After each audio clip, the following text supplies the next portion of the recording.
News, सच जरूरी है। दर्शकों नमस्कार, मैं हूं श्रद्धा तिवारी और आप देख रहे हैं मेरा न्यूज टीवी। तो स्वागत है आपका देश और प्रदेश की खबरों में। एक नजर आज की हेडलाइंस की ओर। विधानसभा की सीढ़ियों पर विपक्ष का हंगामा। 2 महीने बाद डीके शिव कुमार बनेंगे कर्नाटक के मुख्यमंत्री। एनसीपी नेता रोहित पवार का सरकार पर हमला। तो खबरें विस्तार से। विधानसभा की सीढ़ियों पर विपक्ष का हंगामा। मानसून सत्र के दौरान विपक्ष ने विधानसभा की सीढ़ियों के सामने सरकार पर भ्रष्टाचार का आरोप लगाते हुए विरोध प्रदर्शन किया है। साथ ही सरकार को किसानों की कर्ज माफी, भाषा विवाद और निकाय चुनाव को लेकर घेरा है। एनसीपी एससीपी विधायक रोहित राजेंद्र पवार ने महाराष्ट्र सरकार के खिलाफ एक पोस्टर लेकर विरोध प्रदर्शन किया, जिसमें लिखा था यह सरकार केवल झूठ फैलाने का काम करती है।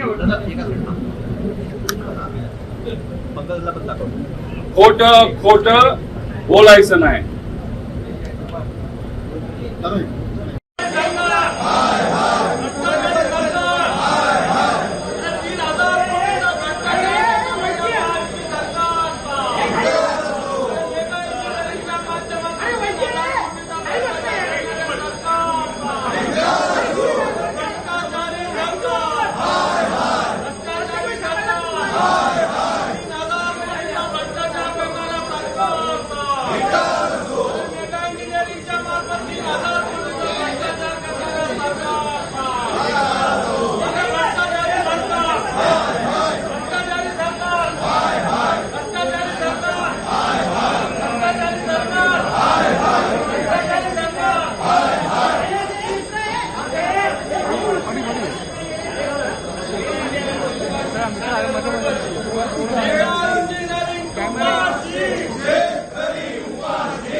बढ़ते अगली खबर की ओर।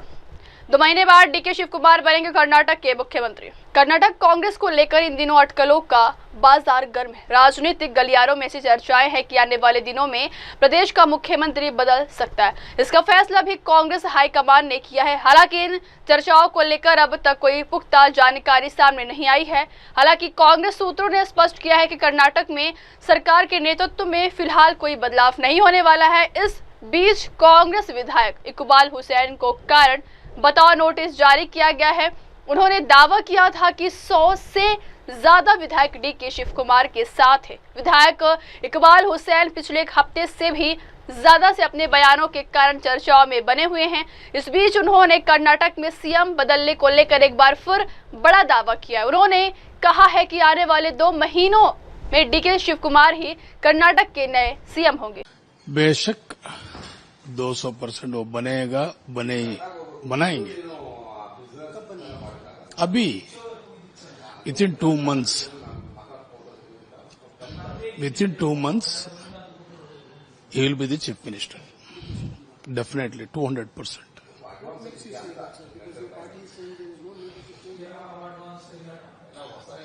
Party may tell, if party wanted to survive, if we wanted to see Congress party on power in 2028, God promise, we need a change. A good administration, we need, this is the right time for our survival. No, not like that. He is our good. He is one of the best leader, no doubt. He has given a good administration, good service. He is all in all. No doubt at all. I am very close to him.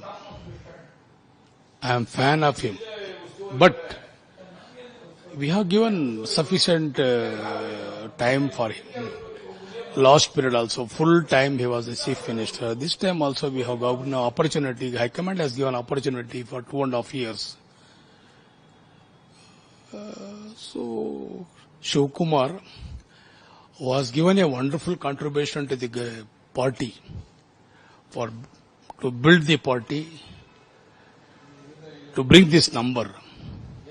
He has struggled a lot. His efforts were so much. Sky is the limit for his efforts. He has given such a programs. So in that sense, what I mean to say is the right time to give him as a chief minister to get on to power Congress government in 2028. Yes, it is not only my opinion, sir. It is an opinion of most of the MLAs. Most of the MLAs. See, we have to think about our futures also now, sir. We have to think about our party also, sir. So some people may tell who are in power, who are already satisfied, they may tell something. But we are, who are in the grassroots level. So we wanted to think about the party and the other workers also we have to think about. In that sense, I am telling this is the right time to bring Shri K. Shiv Kumar as a CM. बढ़ती खबर क्यों? NCP नेता रोहित पवार का सरकार पर हमला। NCP नेता रोहित पवार ने वर्तमान सरकार पर जमकर निशाना साधा। उन्होंने कहा है कि यह सरकार किसानों के हित में कभी कुछ नहीं करती है।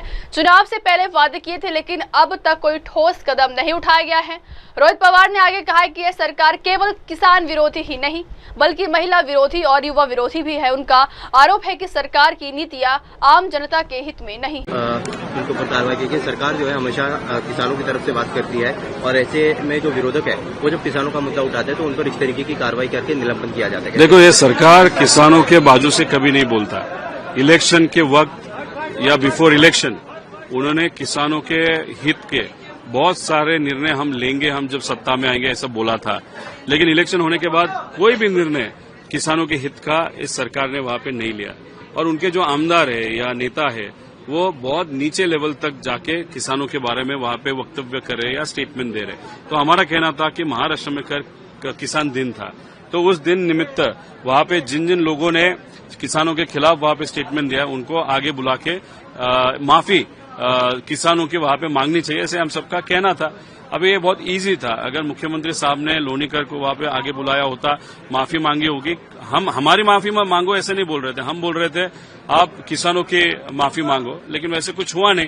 तो नाना जी ने 2 बार विषय मांडा, बोलने नहीं दिया, तो तीसरी बार वो थोड़े से भावनिक हुए और उन्होंने ऊपर जाके अध्यक्ष महोदय को विनती की और उसके अगेंस्ट उन्होंने वहां पे कार्रवाई की। लेकिन ये सरकार किसान, युवा, महिला विरोधी, ऐसा हम सबका कहना है।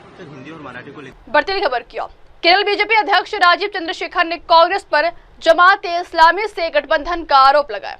प्रेस कॉन्फ्रेंस के दौरान केरल भाजपा अध्यक्ष राजीव चंद्रशेखर ने कांग्रेस पार्टी पर जमात-ए-इस्लामी से समर्थन लेने और राष्ट्र विरोधी पार्टियों के साथ गठबंधन करने का गंभीर आरोप लगाया है। उन्होंने कहा है कि कांग्रेस ने नीलामपुर उपचुनाव में खुलेआम जमात-ए-इस्लामी का समर्थन लिया और जीत हासिल की है। वे संविधान और धर्मनिरपेक्षता की बात करते, लेकिन राष्ट्र विरोधी दलों के साथ अवसरवादी राजनीति कर रहे हैं। राजीव चंद्रशेखर ने कांग्रेस की तुष्टीकरण राजनीति को भी निशाने पर लिया है। 26/11 के समय कांग्रेस ने आरएसएस को दोषी ठहराया और हाल ही में रॉबर्ट वाड्रा ने कहा है कि पहलगाम हमला अनुच्छेद 370 के निरस्त होने के कारण हुआ। एंटी सेक्युलरिज्म, ये इनका भाषा है, मैं नहीं कह रहा हूं। वो सेक्युलरिज्म के अगेंस्ट हैं, डेमोक्रेसी के अगेंस्ट हैं। ये उनके ही कहे हुए वर्ड्स में आपको सुना रहा हूं। और ये इस्लामिक गवर्नेंस में मानते हैं। इस ऑर्गेनाइजेशन का नाम है जमात-ए-इस्लामी। बहुत सालों तक देश के मेन स्ट्रीम राजनीति में और पॉलिटिक्स से बाहर रखा गया था, क्योंकि जैसे मैंने कहा कांग्रेस के लोग भी इसको एक डेंजरस ऑर्गेनाइजेशन मानते थे। लेकिन पहली बार राहुल गांधी के पुराने कॉन्स्टिट्यूएंसी और प्रियंका गांधी के आज की कॉन्स्टिट्यूएंसी वायनाड में जो निलंबूर बाय इलेक्शन हुआ, उसमें पहली बार कांग्रेस ने खुल के फॉर्मली जमाते इस्लामी के सपोर्ट उन्होंने लिया, प्रचार हुआ और वहां पर वो इलेक्शन जीते। ऐसे बेशर्मी, कांग्रेस एक बेशर्म पार्टी है, इसके बारे में देश में कोई दो राय नहीं है, लेकिन एक साथ वो कॉन्स्टिट्यूशन हाथ में पकड़कर घूमते हैं, सेक्युलरिज्म की बात करते हैं, देश के कॉन्स्टिट्यूशन और देश के कॉन्स्टिट्यूशन अंडर थ्रेट कहते हैं, बीजेपी को कम्युनल पार्टी का एक प्रोपेगेंडा चलाते हैं। लेकिन सच यह है कि जो प्रोस्क्राइब्ड एंटी नेशनल पार्टीज हैं, proscribed anti democracy, anti constitution parties हैं, उनके साथ ये जो अपॉर्चुनिस्टिक पॉलिटिक्स इस देश में कांग्रेस पार्टी और इंडी अलायंस ही करते हैं। हाल ही में खरगे साहब ने कहा कि आप ये 50th एनिवर्सरी इमरजेंसी के क्यों मना रहे हैं, लोग भूल गए हैं। लेकिन ये एक बहुत महत्वपूर्ण सबूत भी है और कारण भी है कि आज भी कांग्रेस पार्टी उनके डेस्परेट राजनीति, किसी तरह से जीतने की राजनीति के लिए Indian constitution, Indian secular values, Indian democracy के साथ खिलवाड़ करता है। तो लोग इमरजेंसी के बारे में न भूलें और आज जो हो रहा है, कांग्रेस और इंडी अलायंस जो कर रहा है, उसको याद दिलाने के लिए ही भाजपा इमरजेंसी के बारे में और ऐसे जो एंटी नेशनल एलिमेंट्स के साथ राजनीति कर रहे हैं और जमाते इस्लामी जैसे जो संगठन को मेनस्ट्रीम पॉलिटिक्स में लाने की कोशिश कांग्रेस कर रहा है, इसका खुलासा हम कर रहे हैं। मैं आपको यह भी बता दूं कि आज तक जमात के साथ, जमाते इस्लामी के साथ जो उनके गठबंधन होते थे, उनका जो अलायंस होता था, वो सीक्रेट होता था। थोड़ा शर्म कांग्रेस में और इंडी अलायंस के पार्टनर्स में होता था, वो खुलेआम बाहर नहीं आते थे इसके बारे में। लेकिन पहली बार वायनाड और निलंबूर के इस बाय इलेक्शन में कांग्रेस ने इनके दबाव के कारण, जमात के दबाव के कारण ओपनली इस अलायंस के बारे में अनाउंस किया है। जमाते इस्लामी के हेड जो हैं, अलग अलग पॉलिटिकल पार्टीज के हेड होते हैं, जनरल सेक्रेटरी होते हैं, प्रेसिडेंट होते हैं, लेकिन जमाते इस्लामी के हेड का टाइटल का नाम है अमीर। अमीर जमाते इस्लाम के अमीर जो हैं, उनका नाम है मुजीब रहमान। और उन्होंने एक स्टेटमेंट हाल ही में डाला है कि देश में कोई भी ऐसा पार्टी नहीं है जिन्होंने जमात का मदद नहीं लिया हो, और केवल एक ही पार्टी है जो जमात के साथ या जमात का उन्होंने मदद नहीं लिया है, वो है भाजपा, भारतीय जनता पार्टी। इन्होंने कहा ये, यानी कि लेफ्ट हो या आरजेडी हो या जो भी ये नमाजवादी पार्टीज हों, सभी ने जमात और इसी तरह के ऑर्गेनाइजेशन का सहारा लेकर वो अपना राजनीति करते हैं। कांग्रेस पार्टी, मैं क्लियरली कहना चाहता हूं, इतने साल लोगों को भड़काकर, लोगों को बेवकूफ बनाकर उनकी राजनीति उन्होंने चलाया है। आज बाकी सब लोग, बाकी सब कम्युनिटीज जाग चुके हैं और उनका एकमात्र स्ट्रैटेजी है कि मुस्लिम कम्युनिटी के साथ तुष्टीकरण की राजनीति करें, उनको बेवकूफ बनाएं, उनको डराएं। और आप बिहार में देखिए या उत्तर प्रदेश में देखिए, बिहार में इमारत शरिया के साथ, केरल, कर्नाटक, तमिलनाडु, तेलंगाना, आंध्र प्रदेश में जमात इस्लामी के साथ, कर्नाटक में जमात ही नहीं, जमात के साथ एसडीपीआई, पीएफआई के साथ उनका राजनीति चल रहा है। और पहले भी इस तुष्टीकरण की राजनीति के सबूत हम देख चुके हैं। 26/11 में जो टेररिस्ट अटैक हुआ था, उन्होंने कहा नहीं ये पाकिस्तानी टेररिस्ट नहीं है, ये आरएसएस है। बाटला हाउस में जब टेररिस्ट अटैक हुआ, सोनिया गांधी एक खटाखट से डिफेंड करने के लिए और जस्टिफाई करने के लिए निकली। पुलवामा में जो टेररिस्ट अटैक हुआ, उन्हें कहा नहीं बीजेपी ने करवाया है। पहलगाम में जब टेररिस्ट अटैक हुआ, रॉबर्ट वाड्रा ने कहा कि ये इसका जस्टिफिकेशन 370 का रिपील। तो हर बार कांग्रेस की भाषा जो है, मैं आपको एक और उदाहरण देता हूं। जब बढ़ती खबर की ओर, उत्तराखंड में कांवड़ यात्रा के दौरान खाद्य सुरक्षा को लेकर सख्त कदम। उत्तराखंड के स्वास्थ्य सचिव एवं खाद्य सुरक्षा आयुक्त डॉक्टर आर राजेश कुमार ने बताया कि इस बार कांवड़ यात्रा में 7 करोड़ से अधिक श्रद्धालु के न आने का अनुमान है। मुख्यमंत्री के निर्देशों के तहत यात्रियों के स्वास्थ्य की सुरक्षा को सर्वोच्च प्राथमिकता दी जाएगी।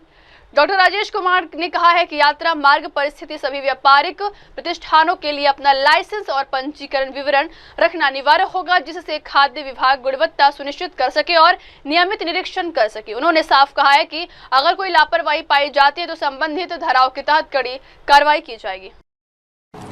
देखिए, माननीय मुख्यमंत्री जी द्वारा सख्त निर्देश दिए गए हैं कि जो कांवड़ यात्रा अभी आ रहा है, तो वो प्रत्येक यात्री के लिए एक दिव्य, एक भव्य और सभी दृष्टिकोण से यात्री एक अच्छा एक्सपीरियंस ले जाए।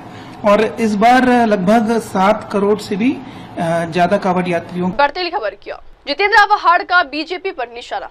एनसीपी एससीपी नेता जितेंद्र आव्हाड ने बीजेपी पर आरोप लगाया है कि वह इतिहास को विकृत रूप में पेश करने की कोशिश करती है। उन्होंने कहा है कि जो लोग कांग्रेस के कामों से अनजान हैं, उनके बारे में चर्चा करना सही नहीं है। आव्हाड ने बाबा साहेब आम्बेडकर को संविधान सभा में लाने और मसौदा समिति का अध्यक्ष नियुक्त करने के पीछे महात्मा गांधी और जवाहरलाल नेहरू की भूमिका को भी याद दिलाया है। देखो, ऐसा है, इतिहास को बदल के रख देना और उसको बदल के सामने लाना, ये बीजेपी का काम रहा है। कांग्रेस ने क्या किया इसकी जानकारी जिसको नहीं है, उसके बारे में बात करना गलत हो जाएगा। संविधान सभा में बाबा साहब को किसने लाया है? जो ड्राफ्टिंग कमेटी थी, मसौदा समिति जिसको बोलते हैं, उसका अध्यक्ष किसने बनाया है? जिस समिति में 90% से ज्यादा 90% से ज्यादा लोग कांग्रेस के थे, उस कांग्रेस ने मसौदा समिति का अध्यक्ष किसको बनाया?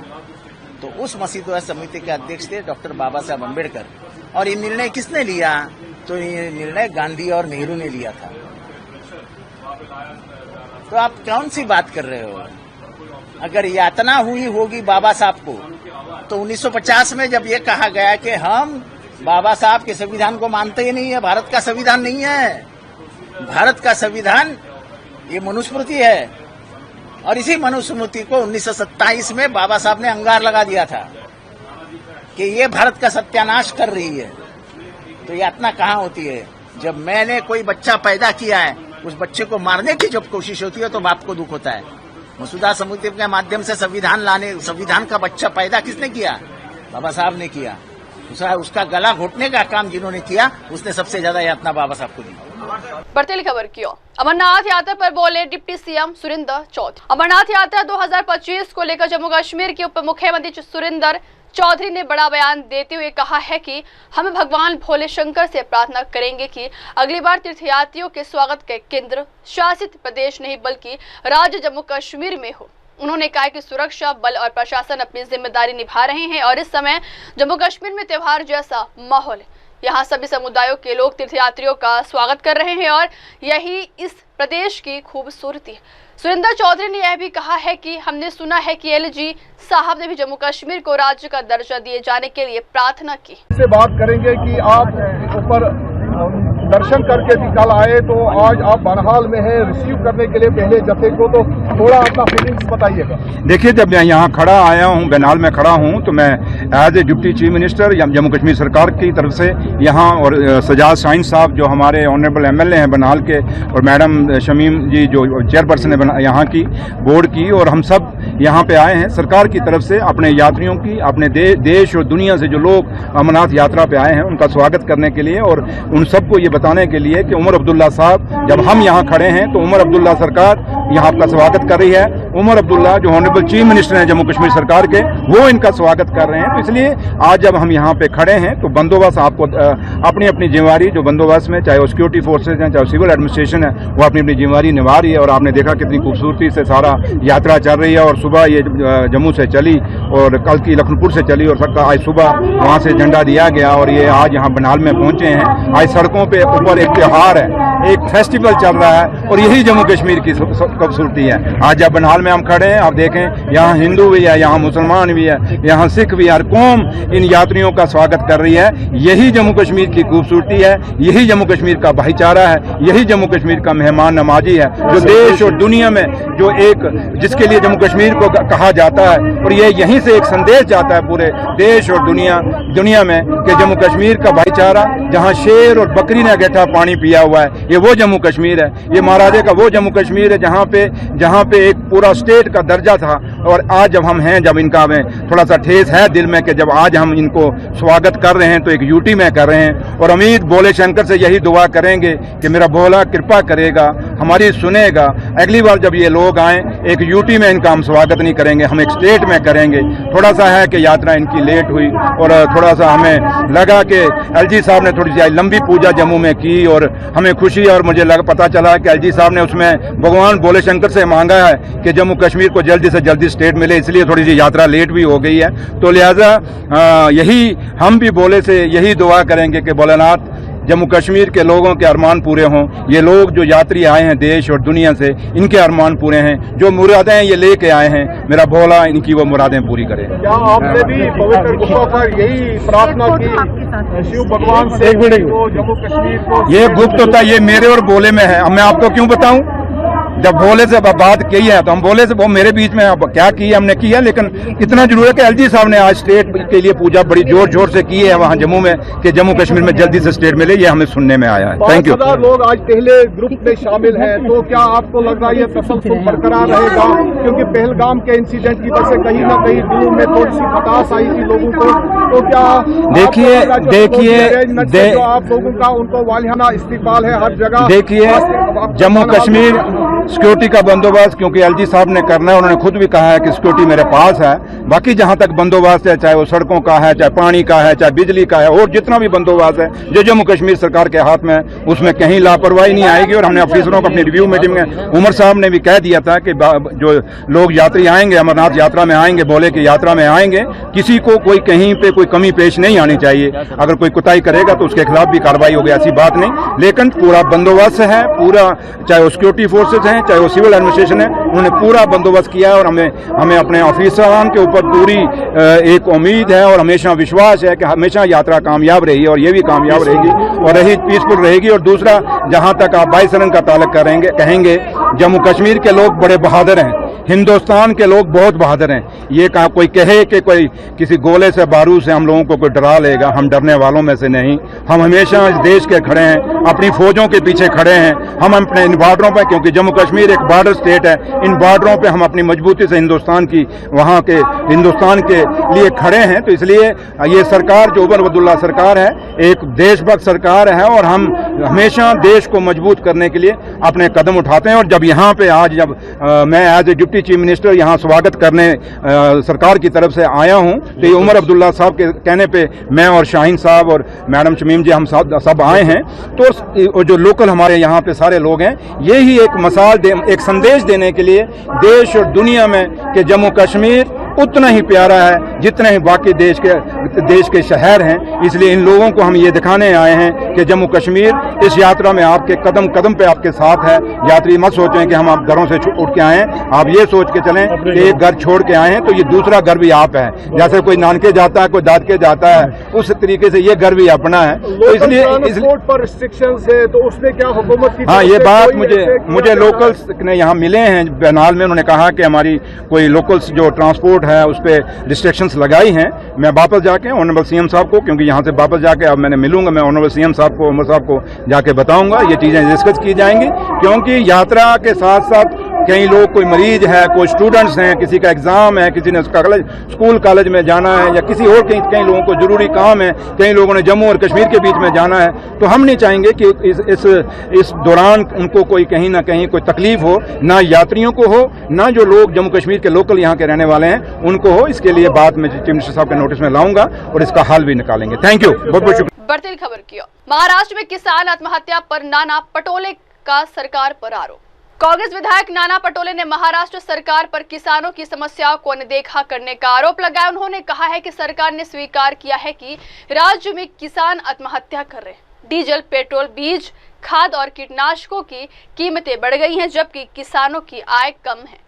पटोले ने बताया है कि इस गंभीर मुद्दे पर विधानसभा में चर्चा की मांग की गई है, लेकिन उन्हें लगता है कि विधानसभा अध्यक्ष भी सरकार के पक्ष में। हम किसानों की आवाज जरूर उठाएंगे। आंसर देते ये तो सरकार ने मान्य कर लिया है कि महाराष्ट्र में किसानों की आत्महत्या हो रही है। हम तो वही बताना चाहते हैं कि तुम्हारी जो किसानों को फंसाने वाली जो योजनाएं होती है हर बार, जो नरेंद्र मोदी भी हो बोलते हैं कि मैं दुगनी दाम करूंगा, तुम्हारे फसल को दाम दुगना मिलेगा, हम खर्चे कम करवाएंगे। तो अभी तो खर्चे बढ़ गए हैं। डीजल में खर्चा बढ़ा दिया, पेट्रोल में खर्चा बढ़ा दिया, बीज में बढ़ा दिया, फर्टिलाइजर में बढ़ा दिया, इंसेक्टिसाइड में बढ़ा दिया, सब में खर्चे बढ़ा दिए और किसान को दाम कम मिलता है। ये तो अब सच है और उसी से किसानों की आत्महत्या हो रही है। महाराष्ट्र की सरकार ने सत्ता में आने के लिए किसानों की कर्जा माफी की घोषणा की थी, लेकिन मुख्यमंत्री रोज घुमा रहे हैं, हम करेंगे। ये किसानों को बर्बाद करके ही शांत बैठेंगे, ऐसी परिस्थिति आज महाराष्ट्र में है। खरीफ हंगाम में लास्ट ईयर, अभी तो नया खरीफ हंगाम शुरू हो गया बारिश का, गए साल के भी पैसे अभी तक किसानों को दिए नहीं सरकार ने। तो स्वाभाविक है किसानों की आत्महत्या हो रही है और इसलिए आज हमने विधानसभा में स्थगन के माध्यम से हमने ये प्रस्ताव रखा और हमें आज ही इसमें चर्चा होना चाहिए। उसके लिए हमने माननीय अध्यक्ष को कहा, लेकिन अध्यक्ष भी सरकार के साइड में है, किसानों के साइड में नहीं है। ये भी आज आप सब लोगों ने देखा है। तो इसलिए हमने हमारा बहिर्गमन किया है। हम जनता की आवाज़, किसानों की आवाज़ हमेशा उठाएंगे, सरकार को झुकाएंगे और न्याय दिला के रहेंगे। यही हमारी भूमिका है। सोयाबीन, तूर, कापूस जो बिक्री थी उसके ऊपर भी अभी परसेंटेज कम कर दीजिए। किसान को ऊपर जो प्रॉफिट होने वाला था वो भी कम होगा। बिल्कुल, तो मैं आपको जब ही कहा है कि खर्चा बढ़ा दिया, डीजल हो, फर्टिलाइजर हो, इंसेक्टिसाइड हो, पेट्रोल हो, तो ये सब चीज़ों के रेट बढ़ा दिया और उसके फसल के दाम नीचे कर दिए। और जब किसान को दाम ज़्यादा मिलने की कोशिश रही थी तो इनका इंपोर्ट शुरू हो जाता, बाहर के देशों से माल मंगा लेते। इनके जो मित्र है मोदी जी के, उनको फायदा कैसा उसके ऊपर सोचा जाता है, किसानों के बारे में नहीं सोचा जाता है। आदिवासी पहाड़ में वीडियो सामने आया कि प्रस्तुति के दौरान 15 किलोमीटर उसको जाना पड़ा। लाड़की बहन योजना को पैसे डाइवर्ट किया है। आदिवासी जो पहाड़े है, दलित बस्ती, उधर का निधि, डेवलपमेंट का निधि समाज कल्याण मंत्री कहते हैं कि हमारे पास निधि नहीं। ये किस तरह देखते हो? देखो, महाराष्ट्र में किसानों की बदहाली आपने देखा होगा कि आज लातूर जिले में एक किसान को बैल नहीं था तो खुद ने अपने को जोत लिया और उसकी बीबी उसको हाँक रही है। ये महाराष्ट्र की परिस्थिति बन चुकी है। किसानों के बेहाल कर दिए, आदिवासियों के बेहाल कर दिए, दलितों के हाल खराब कर दिए, ओबीसी की हालत खराब कर दिए। बच्चों की स्कॉलरशिप नहीं देते, उनके पैसे उधर ट्रांसफर कर लेते और लाडली बहन को बदनाम करने का काम कर रहे हैं। और ये जो स्थिति बनी हुई है, ये सरकार झूठ और फरेब की सरकार है और ये सरकार को जनता का डर नहीं रहा है। सरकार को लगता है कि हम सब जो चुनाव आयोग इनके कार्यकर्ता बन गए उनके आधार पर हम लोग जीत जाएंगे, लेकिन जनता का गुस्सा जब बढ़ेगा तो इनको सत्ता से भी खींचने को आगे पीछे नहीं देंगे। सर राष्ट्रवादी बढ़ते अगली खबर की ओर। केंद्रीय मंत्री शेखावत ने दिल्ली के ऐतिहासिक धरोहरों के संरक्षण की सराहना की। दिल्ली के ऐतिहासिक डीडीए शालीमार बाग में पुनर्निर्मित विरासत संरचनाओं और शीर्ष महल का आज भव्य अनावरण किया गया है। इस अवसर पर आयोजित समारोह में कई प्रमुख हस्तियों की उपस्थिति रही। केंद्रीय पर्यटन मंत्री गजेंद्र सिंह शेखावत ने कहा है कि आजादी के बाद दिल्ली की कई सरकारें ऐतिहासिक धरोहरों की देखभाल नहीं कर सकी, जिससे वे जीर्ण शीर्ण और लगभग बर्बाद हो गई थी। मंत्री ने कहा है कि लेकिन दिल्ली के उपराज्यपाल ने व्यक्तिगत रुचि लेकर इन धरोहरों का जीर्णोद्धार किया है। एएसआई और डीडीए ने मिलकर इस पार्क को भव्यता दी, जो काबिले तारीफ और अनुकरणीय है। वो शीश महल जो पूर्व मुख्यमंत्री ने केवल अपनी अय्याशी के लिए बनाया था, दिल्ली की जनता की खून पसीने की कमाई के पैसे से बनाया था, और एक ये शीश महल है जो जनता को समर्पित कर उनकी सुविधा के लिए आज दिया गया है। ये फर्क है पहले की सरकारों में और वर्तमान सरकार की कार्यप्रणाली में। तो मैं तो यही कहूँगी कि जनता का शीश महल आबाद रहे, और जिन लोगों ने अपने स्वार्थ के लिए किया उनको तो केवल मुझे लगता है कानून ही देखेगा। आपने शीश महल को देखकर काफी संतोष नजर आ रही है। असली शीश महल का उद्घाटन कर लिया, लेकिन नकली वाले शीश महल का उद्घाटन कब करेंगे? बहुत उद्घाटन करने की आवश्यकता नहीं है, उसको हमें उस जगह वापस लेके जाना है जहां से उसके सोर्सेज है, यानी जनता के खजाने से निकला हुआ पैसा वापस जनता के खजाने में जाना चाहिए। उस और काम करने की आवश्यकता है जो हम करेंगे। धन्यवाद।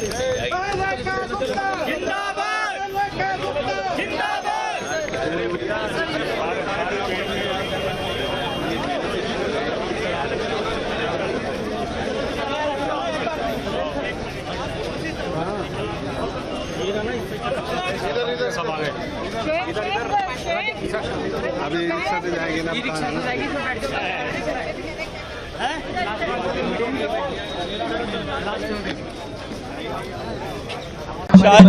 शालीमार बाग जिसका एक सुदीर्घ इतिहास है और लगभग पिछले 400 से ज़्यादा सालों से वो दिल्ली के लिए एक गर्व का विषय था, लेकिन दुर्भाग्य से आज़ादी के बाद में जिस तरह की सरकारें मोटे तौर पर दिल्ली में रही कुछ समय को छोड़ करके, वो इन ऐतिहासिक विरासतों की सार संभाल न कर पाई। उसके कारण से शालीमार बाग और इसके अंदर बनी हुई ऐतिहासिक इमारतें, शीश महल, वो सब दुरावस्था की भेंट चढ़ गए थे, लगभग क्षरित हो गए थे। लेकिन एलजी साहब ने व्यक्तिगत रुचि लेकर के जिस तरह से इनका रिस्टोरेशन किया, एएसआई और डीडीए ने मिलकर के जिस तरह जो भव्यता और दिव्यता इस पार्क को दी है, वो निश्चित रूप से अभिनंदन के योग्य भी है और अनुकरणीय भी है। मैं बहुत सारी बधाई इस पूरी टीम को देते हुए साथ ही साथ शालीमार बाग के सभी लोगों को, निवासियों को भी इसके लिए बधाई देना चाहता हूँ। दिल्ली में आदरणीय रेखा जी के नेतृत्व में सरकार बनने के बाद में जिस तरह से कामों को गति मिली है, निश्चित रूप से उसको पूरा देश और दिल्ली के लोग एक नई उत्साह और ऊर्जा के साथ में देख रहे हैं। आप फर्क समझ सकते हैं, भारतीय जनता पार्टी और भारतीय जनता पार्टी की सरकार डीडीए मिलकर के ऐतिहासिक शीश महल के पुनरुद्धार का काम कर रही थी, पुनर्निर्माण कर रही थी, और तत्कालीन दिल्ली की सरकार, प्रदेश की सरकार जो है, अपने व्यक्तिगत कंफर्ट के लिए ईमानदारी का लबादा ओढ़ करके और आम आदमी के कंधों पे चढ़ करके अपने ऐश्वर्य के लिए, अपने रहन सहन के लिए करोड़ों रुपए का खर्च करके शीश महल का निर्माण कर रहे हैं। मैं 3 महीने बाद आने वाला हूँ। बढ़ती खबर की ओर। पीएम मोदी के स्वागत को तैयार खाना। पीएम मोदी की घाना यात्रा पर भारतीय मूल के घनाई नागरिक मयंक सिंह ने कहा है कि मैं पिछले 15 सालों से घाना में रह रहा हूं। कोई भारतीय प्रधानमंत्री 30 साल बाद घाना आ रहे हैं। हमें ऐसा लग रहा है कि जैसे हम किसी अपने का स्वागत करने जा रहे हैं। उन्होंने पिछले 11 सालों में भारत का विकास किया और उन्होंने वैश्विक मंच पर भारत का नाम भी ऊंचा किया है। सिंह है, मैं घाना में पिछले 15 सालों से यहाँ पे रह रहा हूँ और यहाँ पे मैं फूड प्रोसेसिंग कंपनी में काम करता हूँ। और हमें जैसे मालूम चला है कि अपने मोदी जी घाना में आ रहे हैं और ऐसे प्रधानमंत्री जो 30 वर्षों बाद कोई भी प्रधानमंत्री भारत का जो कि इंडिया में आ रहा है, घाना में आ रहा है, तो ये अपने आप में हम लोगों के लिए बहुत बड़ी बात है कि अपने इंडिया से हमें हमारा कोई अपना मिलने आ रहा है। तो हमें ऐसी फीलिंग आ रही है जो कि हमें अद्भुत है वो। इसके अलावा अगर मैं बात करूँ मोदी जी के कार्यकाल की, तो उन्होंने पूरे 11 वर्षों में पूरा कार्यकाल जो उनका रहा है बहुत ही प्रोग्रेसिव वे में रहा है। उन्होंने बहुत ही डेवलप इंडिया को तो किया ही है, साथ में वो विश्व पटल पे अपने भारत का एक नाम अलंकित कर दिया है, जिसकी वजह से अभी क्या हो रहा है कि पहले जैसे इंडिया में हम इसके पहले मैं 12 साल पहले भी दूसरी कंट्रीज़ में था, नाइजीरिया में या दूसरी कंट्री में, तो लोग मुझे उतनी वैल्यू नहीं देते थे। लेकिन जब से मोदी जी आए हैं इसके बाद से हमें अलग सी ही एनर्जी रहती है और लोगों को पता रहता है कि हाँ इंडिया कोई कंट्री है जिसके हम सिटीजन हैं और हमें उस अलग ही वैल्यू देता है। ये अपने आप में बहुत नई चीज़ है और बहुत ही अच्छा प्राउड फील कराती है हमको। और रही बात इंडिया की, तो यहाँ पे जो भी वो इन्वेस्टमेंट या जो अभी अपना डिप्लोमेट्स मीट होने वाली है, इसका डेफिनेटली इनको बेनिफिट घाना को मिलने वाला है। फॉर एग्जांपल जैसे एग्रीकल्चर के फील्ड में वहाँ पे टेक्नोलॉजी में हेल्प करने वाले हैं। आपको डिजिटल जो इंडिया डिजिटल में लीडर है और वो यहाँ पे हेल्प करने वाली है, जैसे आपका यूपीआई वगैरह वो सब सिस्टम यहाँ पे लेके आने वाले हैं, जो कि वो लोग वेट कर रहे हैं। और यहाँ पे भी उतनी क्रांति आएगी और इनका देश भी उतना ही प्रोग्रेस करेगा घाना का, जो कि बहुत ही अच्छी बात है। इसके अलावा जो यहाँ पे इंडस्ट्रीज़ हैं, माइनिंग इंडस्ट्री है या बाकी जो भी इंडस्ट्री है, इसमें घाना अपने इंडिया जो है टेक्नोलॉजी के रूप में हेल्प करेगा, जो कि डेफिनेटली पूरा ओवरऑल ग्रो होगा घाना। तो इसी के साथ मैं अंत में ये कहना चाहता हूँ कि अगर मोदी है तो मुमकिन है। बड़ी खबर क्यों? सुगंध मजूमदार को जून में 3 बार हिरासत में लिया गया। भाजपा अध्यक्ष और केंद्रीय मंत्री सुकांत मजूमदार ने आरोप लगाया है कि पिछले महीने उन्हें 3 बार बिना कारण हिरासत में लिया गया। उन्होंने कहा है कि 12 जून को कालीघाट, 20 जून को एक आम नागरिक के घर जाते समय और 28 जून को लोकतांत्रिक आंदोलन करते हुए उन्हें हिरासत में लिया गया है। मजूमदार ने इसे सीधे तौर पर उनके मौलिक अधिकारों का उल्लंघन करार दिया है। उन्होंने कहा है कि यह केवल एक राजनीतिक नेता का नहीं बल्कि हर नागरिक के लोकतांत्रिक अधिकारों पर हमला है। इस मुद्दे को लेकर उन्होंने कलकत्ता उच्च न्यायालय का दरवाजा भी खटखटाया और न्याय की मांग की। देखिए, कल लास्ट महीने में हमें 3 बार डिफरेंट जगह से डिटेन किया गया। 12 तारीख को मुझे डिटेन किया गया जब मैं कालीघाट गया था। 20 तारीख को जब मैं एक इंडिविजुअल के घर उनके बुलावे पे जा रहा था, इवन वो व्यक्ति मुझे मिलने के लिए बीच रोड में आ गया कि आप चलिए मेरे घर। एक व्यक्ति के घर जाने के लिए मुझे रोका गया और 28 तारीख को अरेस्ट किया गया फिर से डेमोक्रेटिक एजिटेशन के लिए, और मुझे पूरी रात वहाँ पे रहना पड़ा, लाल बाजार में रहना पड़ा। तो this is the breach of the fundamental rights given by the constitution to the every citizen of this country. मेरे को भी नागरिक अधिकार है जो भारत के संविधान द्वारा दिया गया है। इस नागरिक अधिकार का हनन है, तो इसके खिलाफ मैं कलकत्ता हाई कोर्ट के पास आया हूँ, न्यायालय के पास आया हूँ और गुहार लगाया हूँ कि मेरे इन जो डेमोक्रेटिक राइट्स हैं और उसके साथ साथ नागरिक के हिसाब से जो हमारा अधिकार है, नागरिक अधिकार है, इसकी रक्षा महामहिम न्यायालय करे। देखा गया कल मनोजीत वाले केस में उसे फिर से 10 दिन की पीसी हुई है। अभी जो उसकी जीबी की मीटिंग हुई थी उसको नौकरी से निकाल दिया गया है, बाकी दोनों स्टूडेंट्स को भी निकाल दिया गया है।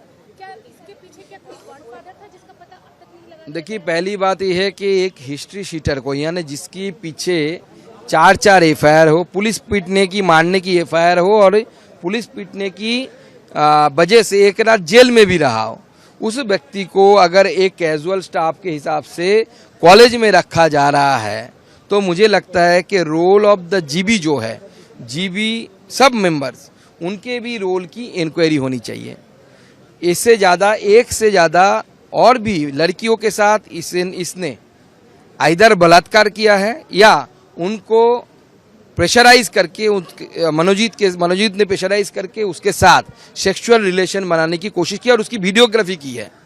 तो इसके भी इंक्वायरी होनी चाहिए कि इस वीडियोग्राफी की यूज कर उन लड़कियों को क्या मनोजीत बार बार बुलाता था, सेक्सुअली अब्यूज करता था, सेक्सुअली एक्सप्लॉइट करता था, या जिनके हाथ इनके सिर पे है उनके पास भी इन लड़कियों को भेजा जाता था एक्सप्लॉइट होने के लिए।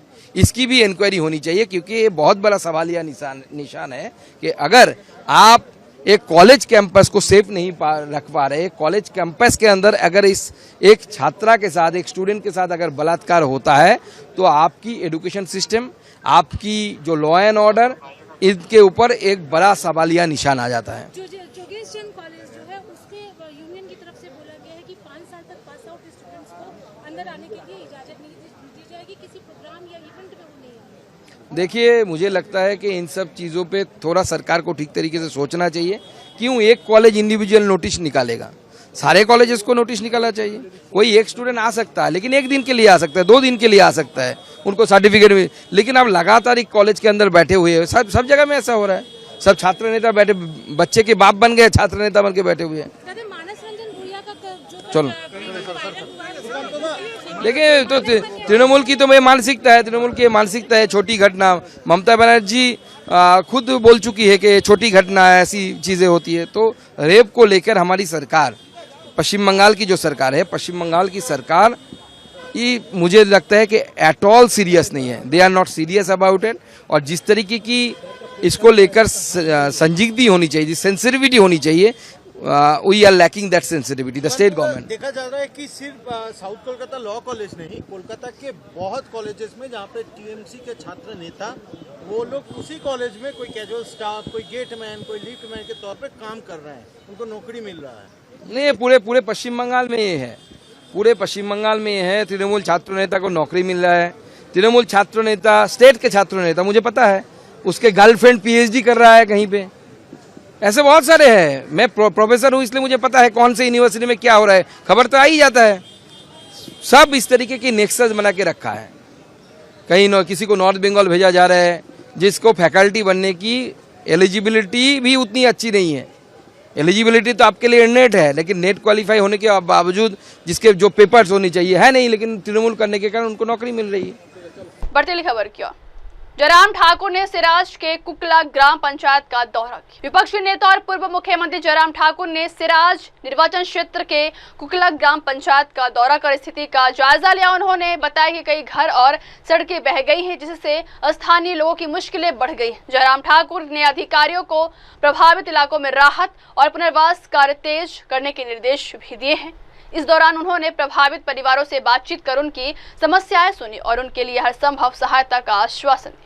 बारिश के कारण बहुत बड़ा नुकसान इस क्षेत्र में हुआ है। मैं इस वक्त कुकला के इस गांव के पास हूं, जहां एक पुल जो यहां पर था, जो आने जाने का एकमात्र साधन था, रास्ता था, और जिसको 2002 में बना करके हमने तैयार किया था यहां की जनता की मांग पर, और वो पुल आज यहाँ नहीं है। 8 मकान जो हमारे सामने यहाँ इस तरफ मेरी बाईं तरफ जहाँ मैं खड़ा हूँ इस तरफ थे, उनका कोई पता सता नहीं है। वो सारे मकान बह करके चले गए हैं। सिर्फ इतना ही है कि आदमी यहाँ से सुरक्षित निकलने में सफल हुए हैं। और इसके अलावा इस तरफ जहाँ पर राइट साइड में मेरा, इस तरफ जहाँ मैं खड़ा हूँ, तो इस तरफ पे बहुत बड़ी संख्या में जो रोड, तो बिल्कुल ही रोड का तो नामो निशान नहीं रह गया, लेकिन मकान जो थे वो भी यहाँ से भी गुम हो, मतलब यहाँ से भी वो मकान सारे बह करके चले गए हैं। तो बहुत बड़ा नुकसान हुआ है। लेकिन यहाँ थोड़ा इस बात को लेकर संतोष है कि यहाँ ज़िंदगी नहीं गई है। पशुधन का नुकसान ज़रूर हुआ है, लेकिन उसके बावजूद मकान का ज़रूर नुकसान हुआ है, लेकिन ज़िंदगी बच गई है। यही एक बात मुझे सिर्फ कहनी है। और इस सारी चीज़ के लिए अब हम आने वाले समय में इस बात को देखेंगे कि यहाँ किस प्रकार से हम रास्ता और निकाल सकते हैं, क्योंकि जो प्रेजेंट सिचुएशन में जो सड़क का जो जहाँ से हमारा बना हुआ था, यहाँ से आने जाने का रास्ता, वो अब पूरी तरह से नष्ट हो गया है। नए सिरे से विचार करना होगा और इस क्षेत्र के इलाके के लोगों के लिए बहुत बड़ा नुकसान है। जहाँ मेरे पीछे यहाँ पर 16 मेगावाट का एक प्रोजेक्ट था, हमारा टिकरी प्रोजेक्ट, और इस पुल का उद्घाटन और उस प्रोजेक्ट का उद्घाटन हमने एक साथ ही एक दिन ही किया था। यहाँ पर आकर के धूमल जी आए थे मुख्यमंत्री, आज वो भी नहीं है और वहाँ का आने जाने का रास्ता पूरा समाप्त है। और जो जानकारी मेरे को आज मिल रही है यहाँ आने के बाद कि उस प्रोजेक्ट में भी लोग अंदर थे, कितनी संख्या में थे ये अभी तक असर्टेन करना मुश्किल है, अनुमान लगाना मुश्किल, लेकिन उसके बावजूद भी जो जानकारी मिली है सारी चीज़ की वो मैं साझा कर रहा हूँ। पंचायतें उनकी कनेक्टिविटी, रोड कनेक्टिविटी जैसे यहाँ है, तो लोगों की ये मांग है कि जो रोपवे एक माध्यम साधन है वो, मैंने इस बात के लिए आज भी चीफ मिनिस्टर से बात की है, डिप्टी कमिश्नर से भी बात की है, रात को भी की है, सुबह भी बात की मैंने सीएम साहब से। एकमात्र रास्ता यहाँ इस इलाके के लिए हमारे पास कनेक्टिविटी का वो रह गया, वो सिर्फ रोपवे है। और रोपवे के लिए जो हमारे इस तरफ के जो जितनी भी पंचायतें हैं जहाँ लोग जो है वो और रास्ता कोई रह नहीं गया जिनके पास, उनके लिए हमने कहा है कि कंसेशनल रेट पर कम से कम उन लोगों को आने जाने की सुविधा दें, राशन यहाँ से पहुँचाने के लिए सुविधा दें।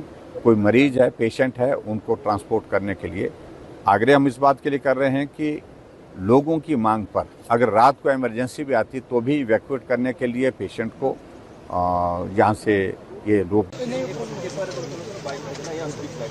सर ये वहीं से देखेंगे पॉइंट वही मोबाइल पीछे लेके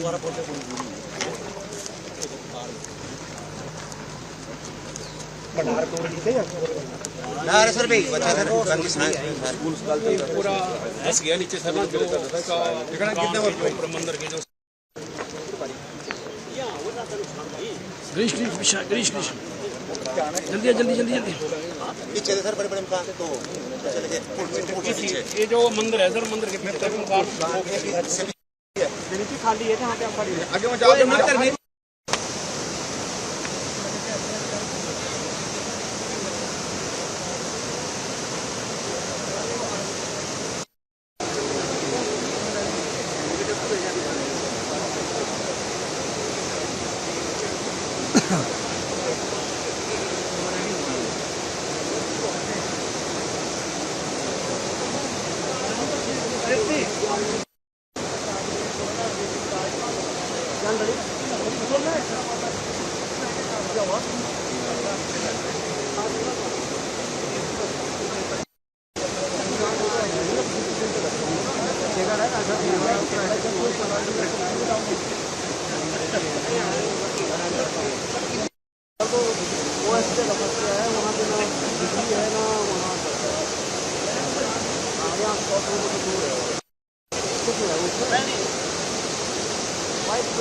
बढ़ती खबर क्यों? सीबीआई जांच स्टालिन की मर्जी नहीं मजबूरी। तमिलनाडु के शिवगंगा जिले में अजित कुमार की कथित हिरासत में मौत के मामले ने सियासी तूल पकड़ लिया है। एआईएडीएमके प्रवक्ता कोवाई सत्यान ने इस मामले में मुख्यमंत्री एमके स्टालिन और राज्य पुलिस प्रशासन पर बड़ा हमला बोला है।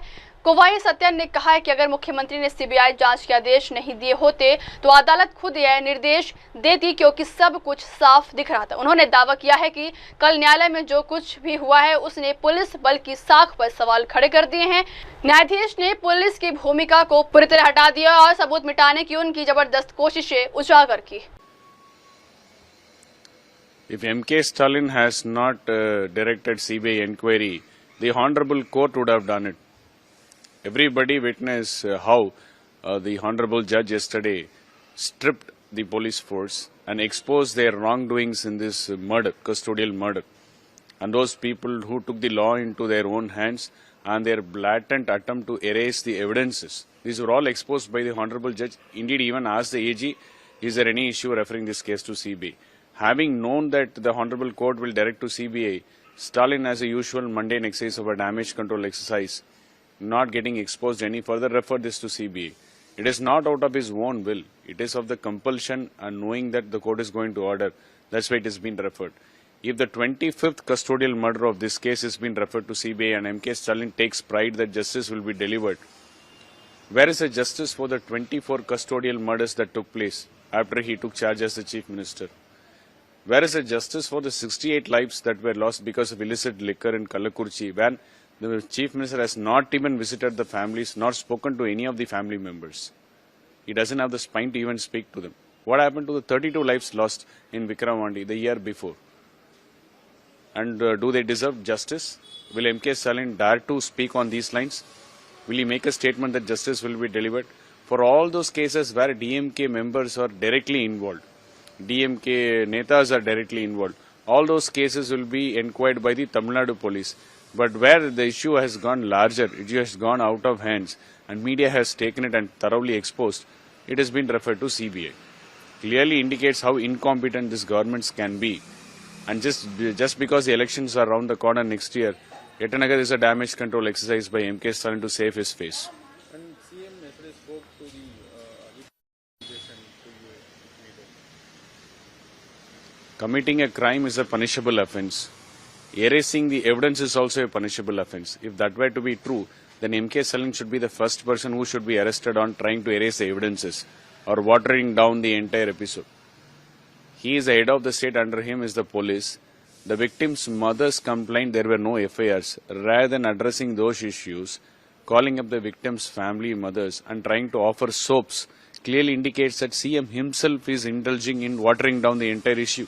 This sets a wrong example, it's a wrong precedent, which clearly indicates that to save the skin, even M.K. Stalin can go all out, because it is his party men, 3 party men along with the DSP, who tried to bargain for a 50 lakh sum to water down and back down this issue with the family members. This was exposed by the court yesterday. The Chief Minister himself is involved in this entire episode of erasing the evidence. That's what it turns out to be. M.K. Stalin is definitely a disgrace as a Chief Minister to the state of Tamil Nadu, who is setting wrong precedents and wrong examples for the role of Chief Minister. बढ़ती खबर की ओर, श्री अमरनाथ यात्रा के लिए सुविधाओं में सुधार, बोले मनोज सिन्हा। श्री अमरनाथ यात्रा के दौरान श्रद्धालुओं की बेहतर सुविधाओं को लेकर जम्मू कश्मीर के राज्यपाल और केंद्र शासित प्रदेश के उपराज्यपाल मनोज सिन्हा ने संतोष व्यक्त किया। उन्होंने बताया कि प्रशासन श्री अमरनाथ श्राइन बोर्ड और स्थानीय निवासी मिलकर यात्रा को सुगम और सुरक्षित बनाने में पूरी तत्परता से लगे हुए हैं। उन्होंने कहा कि गुफा तक जाने वाले दोनों रास्तों की चौड़ाई 6 फीट से बढ़ाकर अब 12 फीट कर दी गई, जिससे यात्रियों के आवागमन में काफी राहत मिली। शिव सूत्र में भगवान शंकर कहते हैं कि सबसे बड़ा धर्म और अपने कर्तव्य का दायित्व अगर यह निर्वहन आदमी करता है तो इससे बड़ी पूजा कुछ नहीं।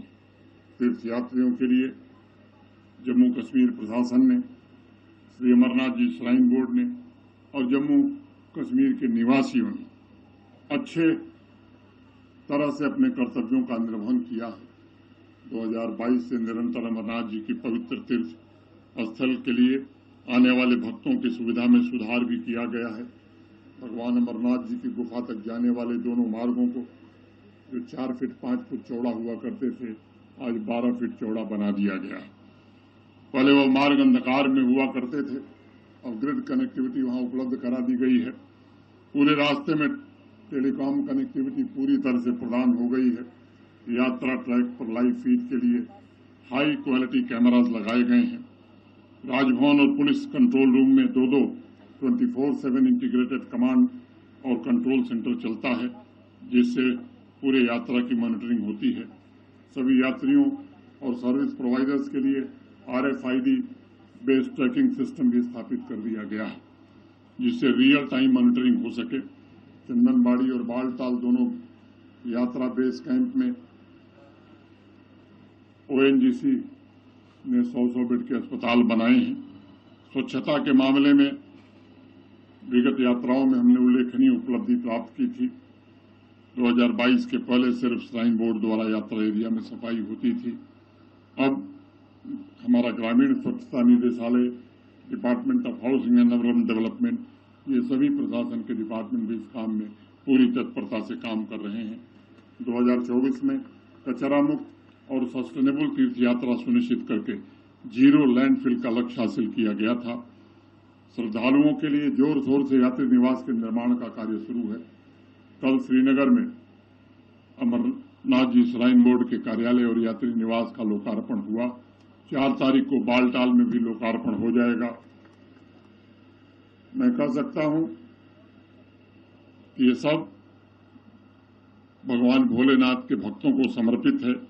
मुझे विश्वास है ये सभी सुविधाएं तीर्थयात्रियों के आध्यात्मिक अनुभव में और विस्तार करेंगी। उनकी यात्रा से पहले भी बेहतर, सुरक्षित और सुगम व्यवस्था रहे, इसका पूरा प्रयास हमारे मित्र कर रहे हैं। आज तवी आरती से इस महातीर्थ का शुभारंभ हुआ है। मैं Jammu municipal corporation, smart city Jammu और श्री रघुनाथ जी कॉरिडोर विकास काउंसिल के सभी साथियों को फिर से एक बार हृदय से बधाई देता हूं। आरती के पावन उत्सव में उपस्थित सभी जम्मू वासियों और देश के कोने कोने से आए हुए भगवान भोलेनाथ के भक्तों का विशेष रूप से मैं अभिनंदन करता हूं। भगवान भोलेनाथ आपकी यात्रा सफल बनाए, आपकी सभी मनोकामना पूरी हो, मैं इसी प्रार्थना करता हूं। और मुझे लगता है कि आप सबके सहयोग और समर्थन से इस बार की यात्रा गत वर्षों से भी ऐतिहासिक होगी, क्योंकि देश नहीं दुनिया की निगाह इस बार इस यात्रा पर टिकी हुई। जैसा राजेश गुप्ता जी ने कहा, भक्तों के इरादे बड़े मजबूत हैं, फौलाद की तरह कोई धमकी उन्हें डिगा नहीं सकती है। प्रशासन और सुरक्षा बलों ने भी चाक चौबंद इंतजाम किया है। मैं इतना ही कह सकता हूं कि श्रद्धालु सुविधापूर्वक जाएंगे, व्यवस्थित जाएंगे, बाबा का आशीर्वाद लेकर के सकुशल वापस जाएंगे, इसका मुकम्मल इंतजाम किया गया। एक निवेदन मैं जरूर करना चाहता हूं, यहाँ पर आप सभी लोग हैं, कल सुबह 4:30 बजे भगवती नगर से भगवान भोलेनाथ के सभी भक्त जाएंगे। मैं यहाँ उपस्थित प्रबुद्ध और प्रतिष्ठित लोगों से निवेदन करूंगा कि हमारा धर्म है कि हम उन यात्रियों को रवाना करने के लिए वहां जरूर पहुंचे भगवती नगर में। और एक अनुरोध, जो भी आपके परिचित आ रहे हैं उनसे जरूर कहिए कि कन्वॉय के साथ जाना ही आपके लिए उचित होगा। कम समय में आप पहुंचेंगे, सहूलियत से पहुंचेंगे, सुरक्षित पहुंचेंगे और बाबा का दर्शन करके सकुशल वापस आएंगे। ये मेरा सबसे निवेदन है।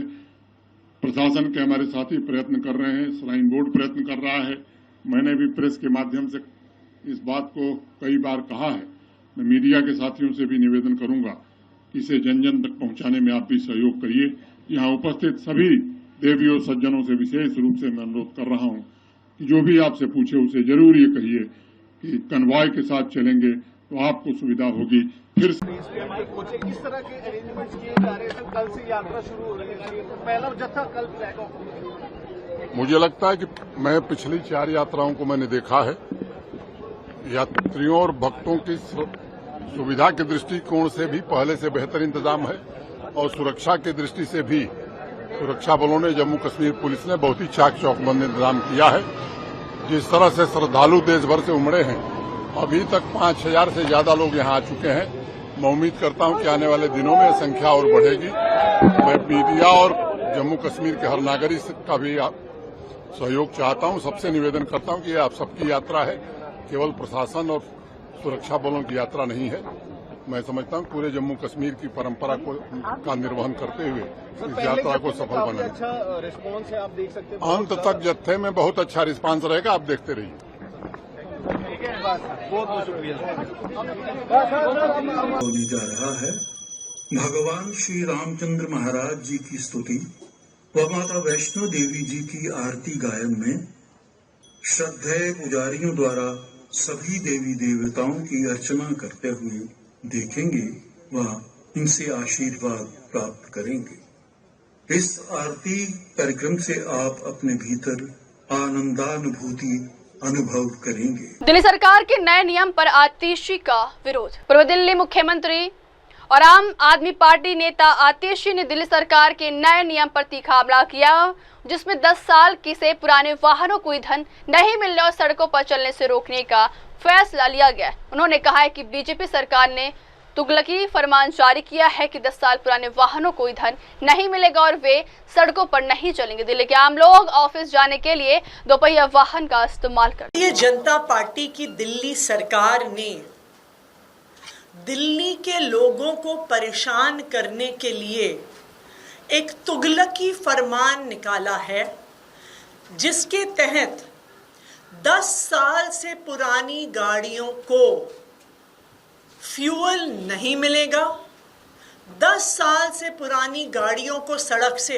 हटना पड़ेगा और इस तुगलकी फरमान से एक झटके में 62 लाख व्हीकल्स को सड़क से हटना पड़ेगा, जिसमें 40 लाख टू व्हीलर शामिल हैं, जिसमें 20 लाख गाड़ियां शामिल हैं। दिल्ली के आम लोग टू व्हीलर के माध्यम से, मोटरसाइकिल के माध्यम से अपने ऑफिस जाते हैं। 40 लाख मोटरसाइकिल और टू व्हीलर के ओनर्स अब क्या करेंगे? वो कैसे ऑफिस जाएंगे? वो अपनी दिनचर्या कैसे पूरी करेंगे? दूसरी तरफ दिल्ली में बहुत सारे ऐसे बुजुर्ग हैं, सीनियर सिटीजन्स हैं, जो गाड़ियों को इस्तेमाल करते हैं सिर्फ घर से बाजार जाने के लिए, बाजार से घर आने के लिए। अक्सर सेकेंड हैंड गाड़ी वो खरीदते हैं और उस गाड़ी को लोकल यूजेज के लिए इस्तेमाल करते हैं। अब ये बुजुर्ग अपने घर से मार्केट तक कैसे जाएंगे? क्या वो पैदल चल के जाएंगे? अपने हाथ में 10-10 किलो का सामान ढो के लाएंगे? क्या ये चाहती है भारतीय जनता पार्टी? ये ऑर्डर तुगलकी है, निराधार है, इलॉजिकल है। ये इस बात से साफ होता है कि किसी भी गाड़ी की उम्र का और उसके द्वारा हो रहे प्रदूषण का कोई भी लेना देना नहीं। बढ़ते हैं अगली खबर की ओर। अमलेहड़ी गांव में प्रसाद खाने से 70 लोगों बीमार। मध्य प्रदेश के भिंड जिले के अमलेहड़ी गांव में एक धार्मिक आयोजन के दौरान प्रसाद खाने से करीब 70 लोग बीमार हो गए हैं। सीएमएचओ जेएस यादव ने बताया कि कल शाम 6:55 में उन्हें सूचना मिली कि गांव में कई लोगों को पेट दर्द और दस्त की समस्या हो रही है। उन्होंने तुरंत मौके पर पहुंचकर प्रभावित लोगों को का सर्वे किया और आवश्यक दवाइयां उपलब्ध कराई है। गंभीर रूप से बीमार मरीजों को एम्बुलेंस की मदद से अस्पताल में भर्ती कराया गया। मामला था और कितने लोगों की संख्या पहुंची? कल शाम को 6:55 पर उस गाँव से हमारी जो एएनएम है उसके द्वारा सूचना मिली थी कि गांव में किसी पूजा वगैरह में जो प्रसाद बना था उसको खा के लोगों के पेट में दर्द और दस्त। बढ़ते हैं अगली खबर की ओर। सीएम सिद्धारमैया को लेकर डीके शिव कुमार का बड़ा बयान। सीएम सिद्धारमैया पर कर्नाटक के deputy CM DK Shiv Kumar ने कहा है कि मेरे पास क्या विकल्प है, मुझे उनके साथ खड़ा होना और उनका समर्थन करना है। मुझे इस पर कोई आपत्ति नहीं है। पार्टी हाईकमान जो भी कहेगा और जो भी फैसला करेगा उसे पूरा किया जाएगा। मैं अभी कुछ भी चर्चा नहीं करना चाहता हूं। लाखों कार्यकर्ता इस पार्टी का समर्थन कर रहे हैं। I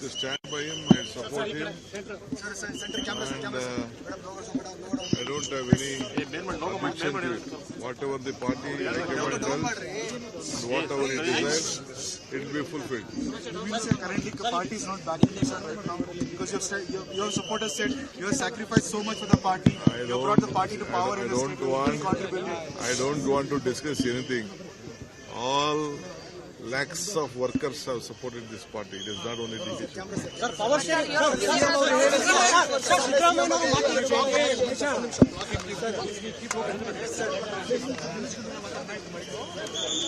अब वक्त हो चल इसको ब्रेक के बाद ही खबरें मेरे सहयोगी शिवा के साथ। तब तक के लिए देखते रहिए देश और दुनिया की तमाम बड़ी खबरें। धन्यवाद। हाय हेलो नमस्कार, मैं हूं पंकज विष्णु और आप देख रहे हैं MNS न्यूज। आप देख रहे हैं MNS न्यूज, सच जरूर।